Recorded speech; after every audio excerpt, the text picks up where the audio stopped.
हमारे देश के लोग नेपाल से कम कम थोड़ी हैं ताकतवर, बांग्लादेश से कम ताकतवर हैं भारत में क्या युवा? ये श्रीलंका से कम ताकतवर हैं युवा हमारे देश के? नहीं है ना सर। हमारे यहाँ का युवा महाकुंभ में जाता है, कुछ कांवड़ में जाता है, मैं दरबार में जा रहे हैं लोग। जाते रहे, वहां भी जाते थे, श्रीलंका में नहीं जाते थे, ये बांग्लादेश में नहीं जाते थे। और यहाँ के युवा तो उनसे ज्यादा ताकतवर हैं, उनसे ज्यादा समझदार हैं, सिर्फ बर्दाश्त कर रहे हैं संविधान की वजह से। मैं आपको बार बार बता रहा हूँ, मेरी बात मान लेंगे तो फायदे में रहेंगे, नहीं तो जो ब्राह्मणवाद के लोगों का हाल वहां हुआ है, नेपाल में ब्राह्मणवाद का नहीं हुआ है। नेपाल में तो पूरा कब्जा था ना ब्राह्मणवाद का, भारत जैसे ही। सबसे बड़ा वजह क्या थी? भ्रष्टाचार और ब्राह्मणवाद। तो देश में ब्राह्मणवाद कम है क्या? कुछ नहीं चलेगा इनका। एक रात में एक कावड़ यात्री जो है ना जाग जाएंगे एक ही रात में। और जो कावड़ में जो इतना लंबा लंबा यात्रा कर रहे हैं ना, वो ज्यादा दूर जाने की जरूरत नहीं है, सबके पड़ोस पड़ोस में ही घर हैं। ठीक है, लेकिन लद्दाख में जो युवाओं ने बीजेपी कार्यालय निशाने पर लिया है सर, क्या दिक्कत है बीजेपी से? फिर आपने सारी आपको पूरी कहानी सुना दी, फिर आप कह रहे हो मैं क्योंकि अम्बेडकरवादी हूँ। हम लोग अपनी पूरी ताकत किस चीज़ पे लगा रहे हैं? इसी चीज़ पे लगा रहे हैं कि ये भारत में ना हो, कि लोग कानून अपने हाथ में ना लें, संविधान के रास्ते पे ही चलें। हम लोग पूरी ताकत इसी में लगा रहे हैं, क्योंकि भारत में नेपाल से ज़्यादा, जो कि एकदम लद्दाख के बिल्कुल बराबर में ही है, नेपाल से ज़्यादा भ्रष्टाचार अत्याचार हो रहा है भारत में। श्रीलंका से ज़्यादा भ्रष्टाचार अत्याचार हो रहा है। अभी थाईलैंड में भी हो रहा है, थाईलैंड में शुरू हो गया है प्रोग्राम। थाईलैंड से भी ज़्यादा हो रहा है, बांग्लादेश से भी ज़्यादा हो रहा है, और इंडोनेशिया से भी ज़्यादा हो रहा है, थाईलैंड से भी ज़्यादा हो रहा है। किसी भी देश से ज़्यादा अत्याचार और भ्रष्टाचार भारत में हो रहा है, किसी भी और देश से ज़्यादा। लेकिन नेपाल अब मैं आपको ये बता रहा हूँ ना, तो यहाँ तो उसकी संभावना सबसे ज़्यादा है जो नेपाल में हुआ या जो श्रीलंका में हुआ। लेकिन यहाँ बाबा साहब का संविधान बहुजनों को रोका हुआ है। 90% जो लोग हैं ना, वो बहुजन समाज के बाबा साहब को मानने वाले लोग हैं। लेकिन उनके सब्र की सीमा इतनी ना क्रॉस हो जाए कि वो बाबा साहब के संविधान को तोड़ने लगे। हम लोग दिन रात इसी पे लगा रहे हैं, इसीलिए हम बोलते हैं कि हमें मोदी जी को जेल में भेजना है। एक निष्पक्ष इन्वेस्टिगेशन करा के, कानूनी प्रक्रिया इस्तेमाल करके मोदी जी को 100 साल के लिए जेल में भेजना है, अमित शाह जी को 100 साल के लिए जेल में भेजना है। इसीलिए तो हम कहते हैं ये बात, और उसके लिए हम दिन रात एक किए हुए हैं। कहीं लोग आरएसएस और बीजेपी से जितनी नफरत है ना लोगों के मन में इस समय, तो वो असल में यही नफरत है, पूरे देश में यही हाल। लेकिन हम लोग उसके बीच में, हम नहीं चाहते कि बाबा साहब का संविधान टूटे और इन लोगों के घर जलाए जाएं, इन लोगों को मारा पीटा जाए। क्योंकि देखिए, अब खुद एक जो आदमी स्कूटर पे चलता था, छोटी सी 2TV मोटरसाइकिल पे, वो अब BMW में चल रहे हैं उनके बच्चे, और BMW से एक्सीडेंट कर रहे हैं। कितने आरएसएस और बीजेपी के लोग BMW और बड़ी बड़ी गाड़ियों से एक्सीडेंट कर रहे हैं। तो अब लोग क्या अंधे हो गए कि ये 5 साल 7 साल 11 साल पहले तो ये बेचारा ये एक स्कूटर में घूमता था, इसका घर था एक दो कमरे का फ्लैट भी नहीं था, 1 कमरे का फ्लैट था, आज इसने महल बना लिया। बीजेपी के पूरे 500 डिस्ट्रिक्ट में महल बन गए, हर जगह ऑफिस के। लोग अंधे नहीं हैं, इतनी नफरत बीजेपी और आरएसएस के लिए है। हम लोग रोके हुए हैं उसे। हम लोग चाहते हैं कि इनको अरेस्ट करें, ईडी सीबीआई उनके ऊपर मुकदमे चलें। इसीलिए हम कहते हैं जन आंदोलन होना चाहिए, ताकि संस्थान हमारे ठीक ईमानदारी से काम करें, इन लोगों को जेलों में भिजवाएं। ये हम चाहते हैं, इसीलिए हम सुप्रीम कोर्ट के बाहर भी प्रोटेस्ट करते हैं।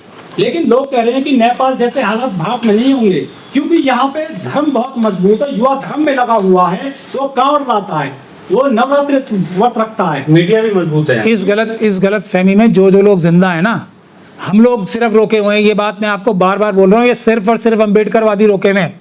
और बाबा साहब, हम भी कहाँ से रोक लेंगे? बाबा साहब का संविधान रोके हुए है, उस पर लोगों की आस्था निष्ठा। बाबा मजबूत है सब देश में, एक रात में एक भी नहीं बचेगा अगर बाबा साहब के प्रति इज्जत लोगों की या बर्दाश्त बस भर हो गया। भारतीय जनता पार्टी, आरएसएस के लोग इस देश के लिए जहर हैं। बाबा साहब का संविधान खत्म करके मनुस्मृति लाना चाहते हैं। ये मनुस्मृति मतलब ना आप पढ़ सकते हो, ना लिख सकते हो, ना प्रॉपर्टी रख सकते हो, ना नौकरी कर सकते हो, ना वोट दे सकते हो, ना सड़क पे चल सकते हो, ना तालाब से पानी पी सकते हो, ना कुएं से पानी पी सकते हो। ये लाना चाहते हैं बाप, इसलिए लोग नफरत करते हैं इनसे। आपके घर की भी, आपकी मतलब किडनी बेच के भी आपकी प्रॉपर्टी लेना चाहते हैं, आपका घर छीनना चाहते हैं। नफरत करते हैं देश के लोग आरएसएस और बीजेपी के लोगों से। और पिछले 11 साल में तो इन्होंने जो लबादा ओढ़ रखा था ना कि हम बड़े शरीफ लोग हैं, हम तो सेवा करना चाहते हैं, वो खुल के सामने आ गया। लूट मचा रखी है। देश का युवा देख नहीं रहा क्या? ये अडानी अंबानी यूसुफ, वो वंतारा में जो अंबानी का बेटा है, क्या नाम है उसका, जो भी अनंत अंबानी है, जो भी नाम है उसकी, देखिए आपने सिक्योरिटी, देख लो सिर्फ उसे, तो तभी मन में आपके कैसे विचार आते हैं युवाओं के, मैं बता नहीं सकता आपको।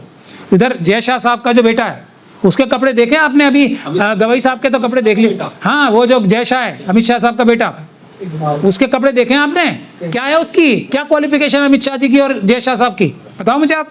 नितिन गडकरी के बेटे भी 200 करोड़ कमा रहे हैं, तो फिर 200 करोड़ तो चिल्लड़ है उनके लिए, पॉकेट चेंज, मतलब जो जैसे गिर गया, जैसे जज साहब के यहाँ से मिले थे ना कुछ करोड़ रुपए, जो इल्जाम लग रहा है, वो तो ऐसे थे जो गिरा के भूल गए, वो वैसे ही है 200-500 करोड़, तो ये तो सब हजारों लाखों करोड़ों में खेल रहे हैं, और वो सब देश के युवाओं का पैसा है, अभी उनकी आंखों के सामने पड़ा है। मेरा माल, आप अपने घर में सोने के बर्तन में खाना खा रहे हो, मेरा पैसा है, देश के युवाओं का पैसा है, नहीं लेंगे वो आपसे। बाबा साहब को धन्यवाद करना चाहिए, सभी अम्बेडकरवादियों को, सभी ब्राह्मणवादियों को, सभी ब्राह्मण धर्म के मानने वालों को बाबा साहब की सब सुबह शाम दोपहर पूजा करनी चाहिए। उनकी वजह से रुके में लोग, इनके जीने का ढंग देख लो आप। ये बाबा कोई बच थोड़ी जाएंगे, कोई नहीं बचेगा। ये हमारे मौलाना जितने जो, सॉरी मौलाना नहीं बोलना चाहिए उन्हें, उलमाए सू जो हैं, जो ये मोटे मोटे पेट और बढ़िया बढ़िया गाड़ियों में लंबी मौलाना, अरे तो एक ही तो हैं ये सब ब्राह्मणवादी हैं। मैं मेरी किसी से दुश्मनी थोड़ी है कि मैं जो बेचारे पंडित हैं वो मंदिर में बैठ के वही काम कर रहे हैं और ये मस्जिद में बैठ के कर रहे हैं, तो मैं इनको बुरा कहूँ और उनको ना कहूँ। ये सब के सब मनुवादी हैं। उलमाए सू क्या चला रहे हैं, ये भी यही चला रहे हैं, कोई फर्क नहीं है, सब एक ही हैं। मतलब ये है कि कोई एक टी शर्ट बेच रहा है, कोई पैंट बेच रहा है, कोई पेन बेच रहा है सब फ्रॉड, सब फ्रॉड हैं।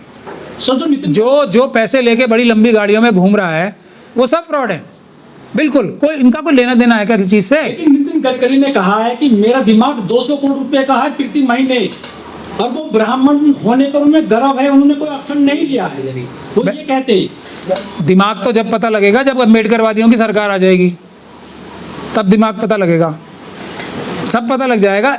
एक ही महीने में पता लग जाएगा सबका दिमाग कितना है, फिर बताना कितना दिमाग है।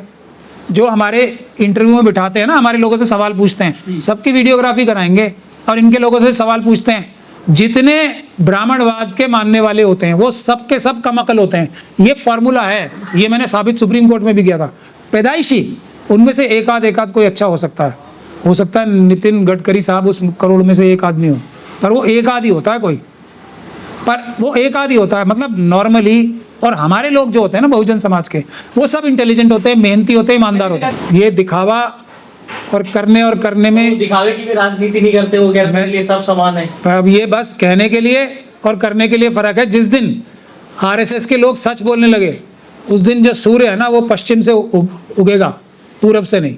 आरएसएस के लोग, जितना बड़ा जो नेता होगा उसकी क्षमता सच बोलने की उतनी कम होगी। सच ये बोल ही नहीं सकते कभी, ये जो भी बोलेंगे वो सच नहीं होगा, ये मान के आप इनको चलो तो आप बहुत आराम से इनका चाल चरित्र और चेहरा समझ सकते हैं।